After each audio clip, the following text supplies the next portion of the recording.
I'd like to share some thoughts with you about leadership, and the title is interesting, Leading with Purpose. Something I was studying not too long ago was a story in the Quran that I find particularly interesting and unique. It's a story that occurs at the end of Surah number 18, Surah Al-Kahf, and it's the story of Dhul Qarnayn. There's a figure, a mysterious figure named Dhul Qarnayn. The first observation about this person is that there is no real understanding of who he was. There are theories about who he was, but there is no conclusive evidence as to who this person was. And that raises the first question, why wouldn't the Quran just come out and say who he was? Why just give us this title and not tell us? Allah also mentions, the book also mentions that he traveled east, he traveled west, and he went between two mountain passes. And yet we don't know where this east was and where this west was and where these mountain passes were. And there are all kinds of theories about that, but none of them are conclusive. The point in the Quran, as a student of the Quran, I can tell you the purpose of the Quran is actually to almost emphasize the goal, the objective, and de-emphasize all the details. Like the Quran goes out of its way to take attention away from certain things. The human tendency is we want to know everything. So when we come across a story like this one, we get distracted with, well, who was he? Where was he? Where's this location? Where's this wall? Where's this, who are these people, etc., etc. But that's exactly the opposite of what is happening in the text. There's actually something counterintuitive happening. Don't worry about the details. Focus on what's being given to you instead of focusing on what's not being given to you. Now, in terms of what is being given to us, I find this to be one of the most interesting stories teaching us some things about leadership that pertain to Muslims, that pertain to non-Muslims, that pertain to leadership in general, wisdom about leadership in general. So I'm going to start sharing a few things from this story that we can take away and really think about, inshallah, together. The first of them is Allah says, آتَيْنَاهُ مِنْ كُلِّ شَيْءٍ سَبَبًا فَأَتْبَعَ سَبَبًا. God says He gave him all kinds of sabab. Sabab means a means to an end. Sabab actually in Old Arabic was also used for a rope. And quite literally, a rope is a means to an end. Right? The rope in a well is a means to get to the bucket, isn't it? So sabab refers to what you can call resources, because resources are a means to an end. So for our convenience purposes, we'll translate the word sabab as resources. So now God is saying that God gave him all kinds of resources. We'll learn about some of them soon. But then once you get resources, spiritually you would think when you've been given a lot of resources, then your goal should be to be grateful for the resources that you've been given. For instance, my health is a resource. My intelligence is a resource. My income is a resource. These are all gifts from God, and therefore I should just be grateful. The spiritual reaction to these gifts should be gratitude. But instead of highlighting gratitude, Allah highlights something else here. He says, فَأَتْبَعَ سَبَبًا. So He put those resources in use for more resources.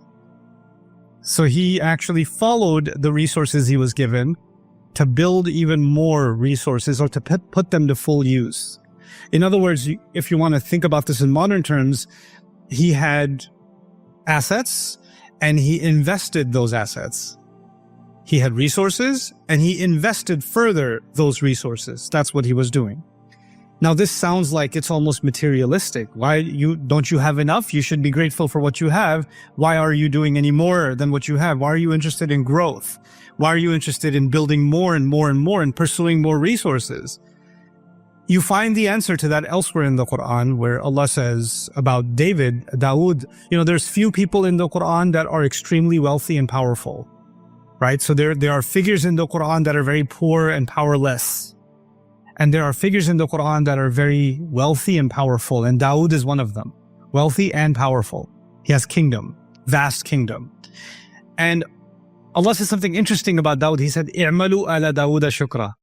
Do gratitude. Instead of saying be grateful, He said do gratitude. What that means is the power, the wealth, the resources that he was given, the influence that he was given, when he was using that influence to create more positive change, to do more, he was actually doing an act of gratitude.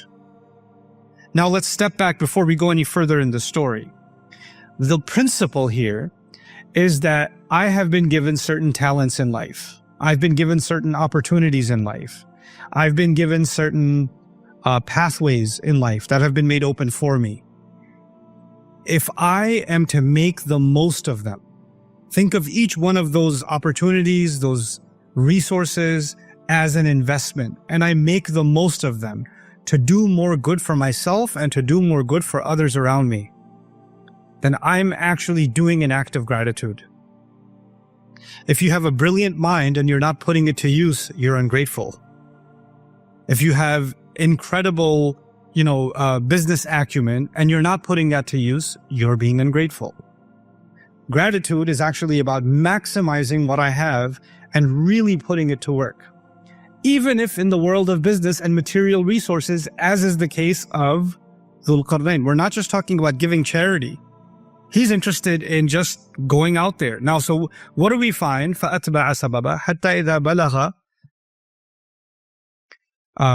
actually, even before that, Maghrib al-Shams. So he reaches the west. And when he gets there, he finds that there's a people here. And when he meets these people, قُلْ لَا يَا ذَا الْقَرْنَيْنِ إِمَّا أَن تُعَذِّبْ وَإِمَّا أَن تَتَّخِذَ فِيهِمْ حُسْنًا. He meets these people, he's never met them before. He's in a new civilization. He's going somewhere he's never gone. In other words, he doesn't know if he's going to find wealth. He doesn't know if he's going to find death. He doesn't know if this is going to be a failed venture and he'll find nothing. He doesn't know. He's just going out there. What we do learn about this person is he actually has a kingdom. We do learn that. He's a king. And a king has defined borders, doesn't he? But the Quran is clearly saying he left his borders. He left. He went somewhere else.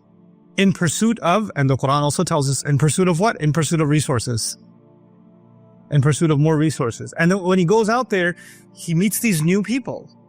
And now they're he's engaging with them. Some of them come to him and they see obviously that he's a king and they're trying to impress him. And obviously the people who try to impress him first, probably politicians. So they go and they try to put in a good word to see if they can get some favor. And he issues a policy. It's a pretty amazing policy.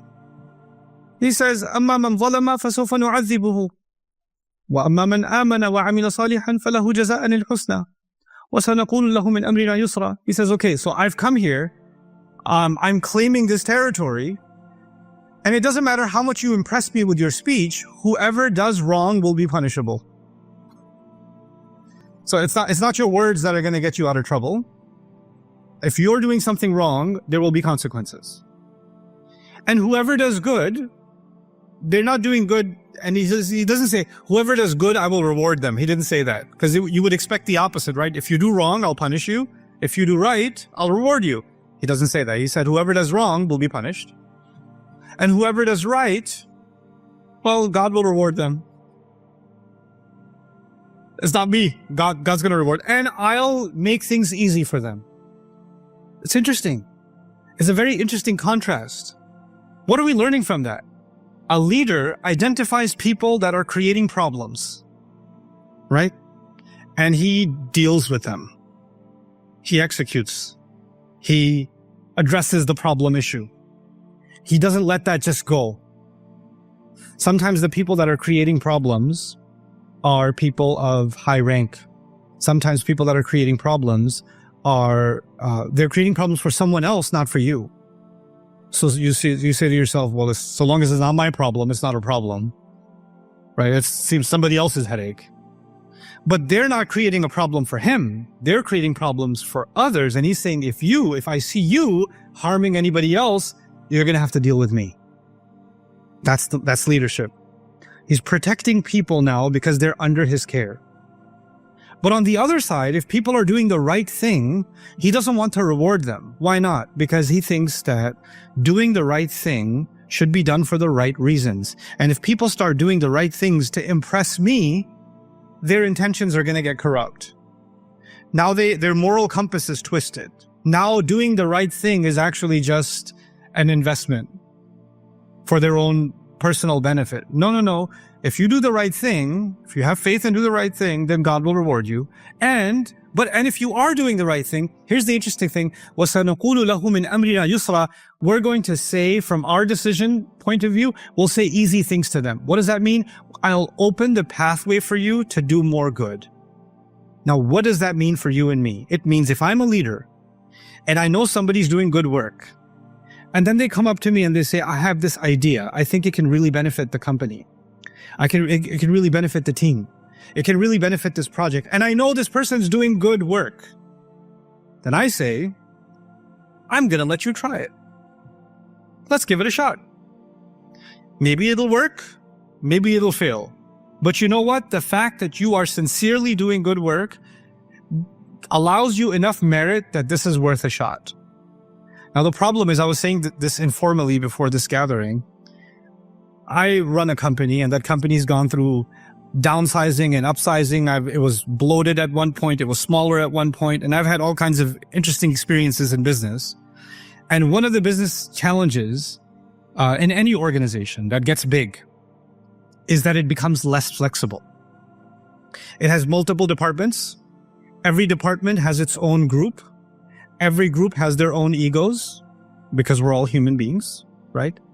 And when somebody is in a, and then there's a hierarchy. So if I'm at the top of the hierarchy, then there are my executives and the managers and whoever else. And there's a pyramid, and I'm the pharaoh on top of the pyramid, right? I'm the pharaoh on top.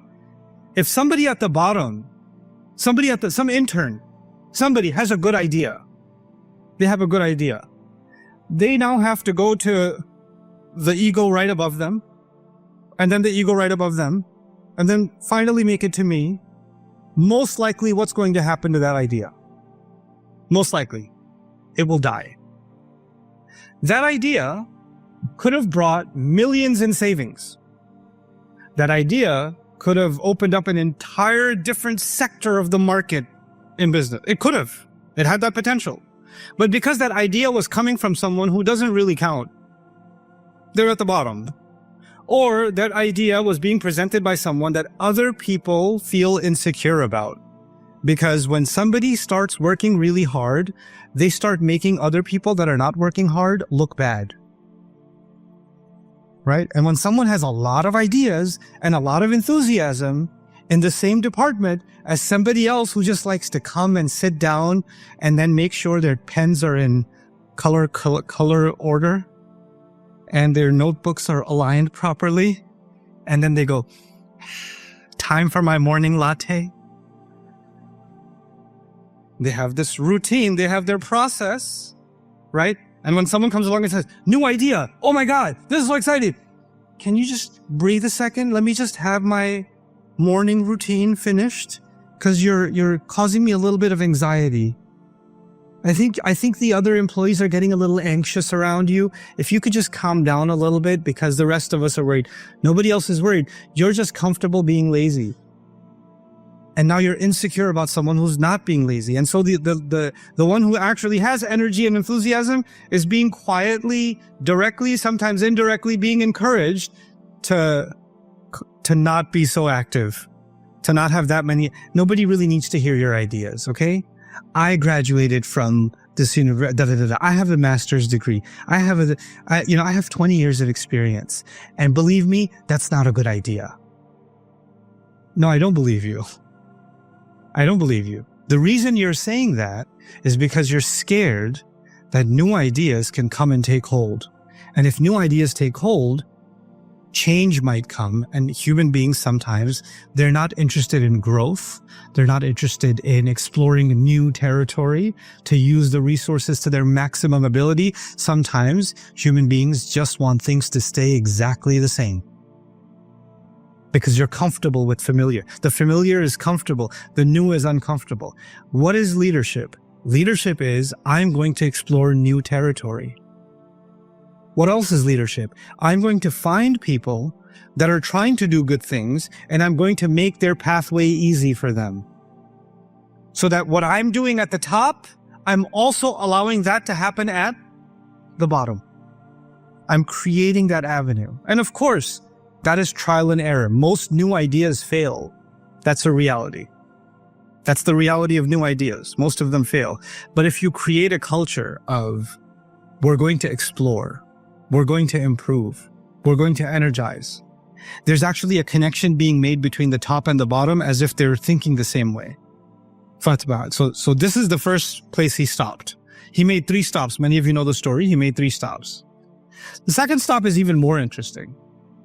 He gets somewhere where the sun rises, matla'i shams, and he finds people, lam naj'al lahum min duniha sitra. He finds people that are so backwards, they're so primitive, they don't even know basic architecture. So they don't even have roofs over their homes. They don't have a way of protecting themselves from the open sun. That's how backwards they are. That's how primitive they are. So we already know his policy for the first place he went. He went and he said, this is my policy. People that are making trouble, I will deal with them directly. And people that are doing good, I will make ease for them. I'll open the pathway for them. What's his policy going to be now? Allah says, كَذَلِكَ. He just let them be as they were. He left them alone. These people were so behind that right now, there's no point giving them any instructions. They don't even understand the basic instructions of how to save themselves from the blazing sun. Some projects are failed before they even begin. You should learn to cut your losses and move on. كذلك. He let it go. He didn't say, no, I'm going to bring civilization to these people. I'm going to first teach them how to speak properly. Then I'm going to teach them how to build. Then I'm going to do this. Then I'm going to do that. No. Maybe I'll come back in 20 years. Maybe they've advanced. This is too much. This is too much of a learning curve for these people. I don't have the resources to bring them that far up. I know my limits. I'm not here to save the world. I know what I can do and I know what I cannot do. These people, beyond my scope of ability. Incredible lesson in leadership, isn't it? I know what is beyond my ability. I know what is a hopeless cause. It's okay. I don't have to destroy resources, time, and energy working on something because I have too much of an ego to think I can change everything everywhere. I can't. I don't have that ability.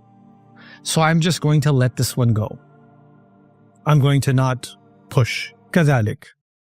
وقد أحطنا بما لديه خبرا. Okay, that's 2 stops, and there's a final stop. He goes to this third place. What was amazing about this third place is he meets people. كادوا لا يكادون يفقهون قوله. He meets people that almost couldn't understand a single word he was saying, which means he could barely understand a single word they're saying. Which means he went to a place of a completely different culture, a completely different language, a completely different civilization from his own. And because we already know he travels outside his own local area, right? And wherever he goes, he builds more resources. So within his resources are people from different cultures and different backgrounds. There's a diversity in his team of different languages and different backgrounds. So somehow, as you travel the world, languages, they connect with each other, right? So for example, there's lots of Arabic words in Bahasa Malayu, for example, right? Because languages travel. And there's probably lots of, I would imagine some Sanskrit is connected in some way.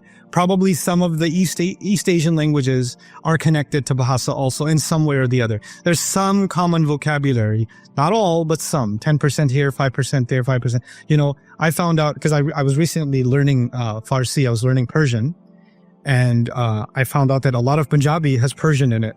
So I was like, how did Punjabi get Persian in it? Oh, because a lot of Punjabis traveled to Afghanistan several centuries ago, and there was a lot of trade exchange between India and Afghanistan, and so a lot of language exchange happened then. Cool. The reason I'm saying all of this to you is Dhul Qarnayn goes to this place. Almost none of the words are understandable, but some words are common to his language. Some words are common to some of the other people in his team because he's got an international team, right?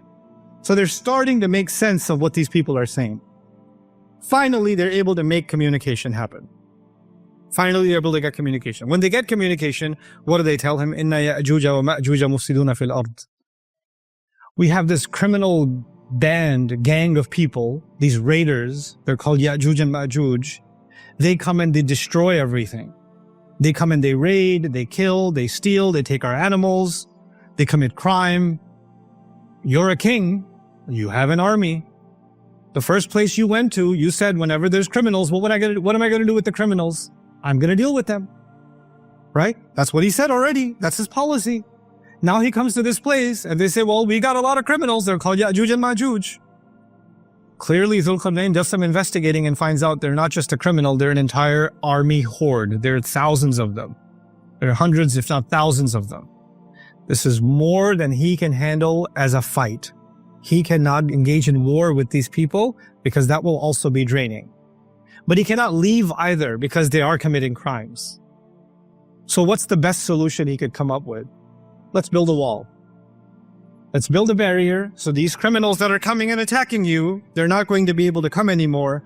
Let's build a barrier. Now, before I go on, I want you to know something. He made 3 stops, right?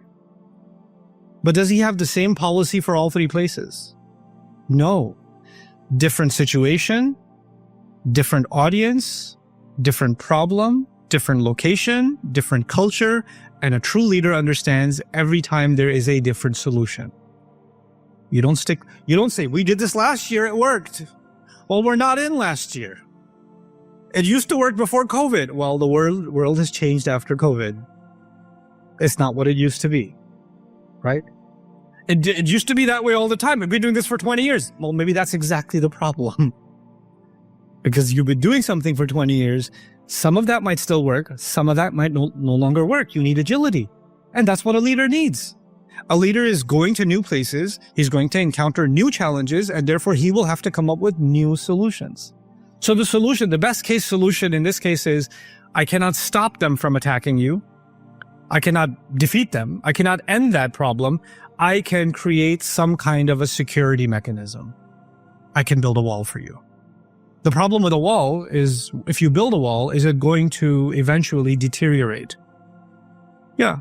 Any construction needs to be maintained.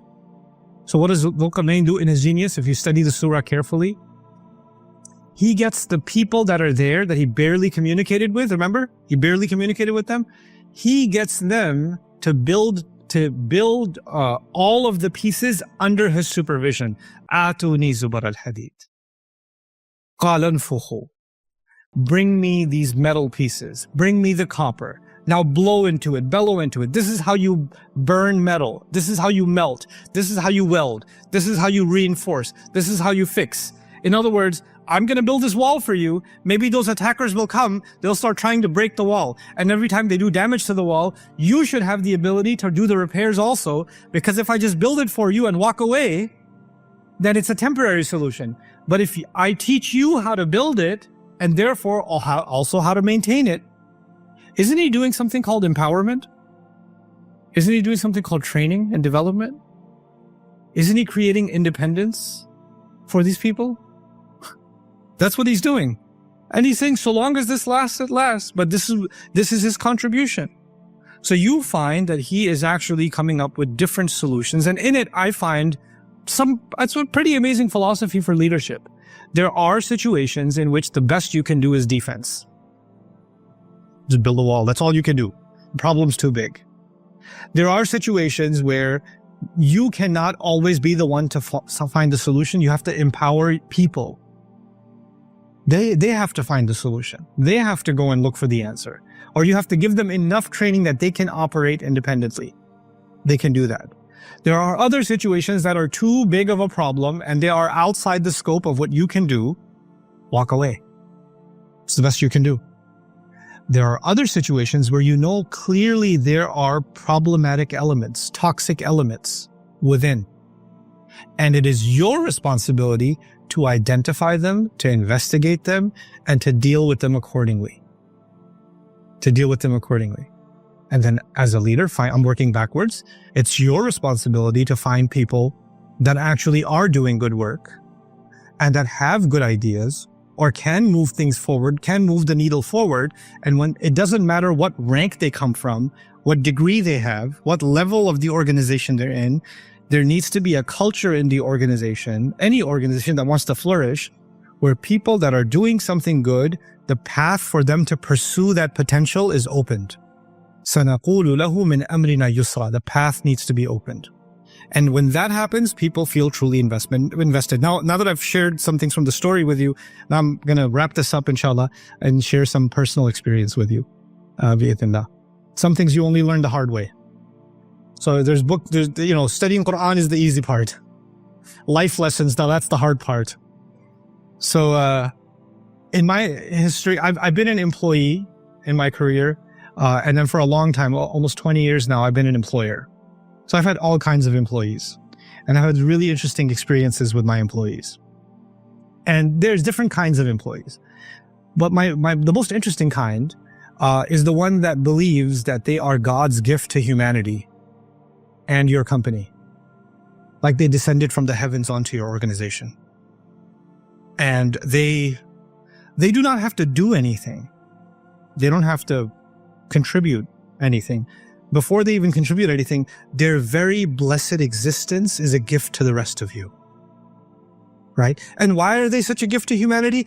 Because they come with some amazing credentials. They have amazing experience, or they have amazing awards, or they have amazing degrees, or something like that. They have something in their past that makes them very impressive. And that's why they come with the mindset, look, I came here to sit on top of this mountain.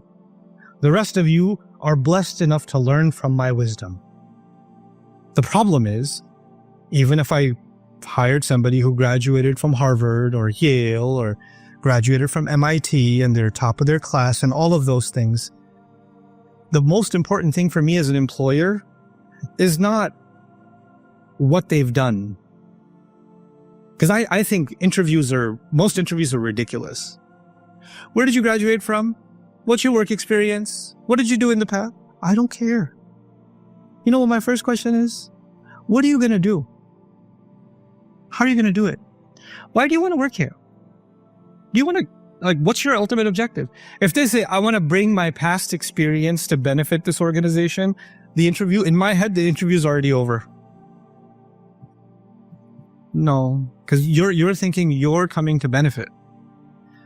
I, as the head of my organization, am constantly learning. I need people with me that have the mindset they're constantly pursuing, constantly learning, constantly adapting, constantly pushing forward, growing. They're not there to get settled in a certain rank, in a certain position. They're not there to teach everybody else. They are there to learn first, learn and absorb first, and then grow. Grow themselves, help other people around them grow. Growth is key. Growth is key. Adaptation is key. Flexibility is key. And so the most amazing team members I've ever had are people that are just eager to learn. Even though they're extremely learned people, they're constantly eager to learn. They'll never miss an opportunity to learn. They're not going to say, I already know this. I already did this. Or this is not how we did things in my old company. Who cares about your old company? You're not there anymore. So why should it matter? So what I'm trying to get at is, how do I even begin to inspire that culture in my team? And I'm not a good leader. I could tell you that. I'm honest confession. I'm the ideas guy. I'm not the leadership guy. But at least culturally, something that I can do for my team is I can demonstrate by example. So what I do in my work, I challenge my team members to find if any of them is more serious about learning and growing than I am. I'm at a point now in my career where if I stopped learning, if I just stopped learning and I just turned a mic on and started talking, I would still have an audience. Nobody would know the difference. I could do that. But I wouldn't be satisfied because I'm no longer growing. I need to grow. I need to invest in myself. I need to learn new things. I need to expand my horizons. And when they see me do that, doesn't matter what department they come from, they want to do that. They want to grow themselves because there's a culture being built of growth, of expansion, of creativity. The other thing I like to do, it doesn't always work, is people say this sometimes in meetings. You can come to me and tell me anything. Please, I have an open door policy. And then you go to them and you say, sir, you said you have an open door policy. I'd like to send me an email. Doesn't sound like a very open door policy. Or you try to explain the problem and say, actually, you don't understand. Let me explain to you why your problem isn't even a problem and you're the problem. So on the one hand, you're saying open door policy, but actually the moment somebody walks into that door, they walk into a blender and they come out juice. That's not really an open door policy. An open door policy means hey, I need to talk to you about something. Okay, talk to me. Talk to me. Level with me. I respect, in my entire organization, I respect people who can speak to me directly, speak to me frankly, not disrespectfully, but frankly, and leave the rank at the door. They're not talking to me as the CEO. They're talking to me as someone equally concerned about the organization. So they're just bringing up their concern. And they don't have to have some kind of, oh my God, it's the start, I have to... No. We're just having a conversation. The conversation isn't about my ego. It's not about respect. It's about the work. And here's what's working and here's what's not working. I want to create the culture where those conversations can happen without anybody's ego being hurt. Without anybody feeling bad. Because statistics tell us most of our lives we're spending at work. Either we're sleeping or working, right? And then whatever little energy we have left, we get for ourselves and our families and other things.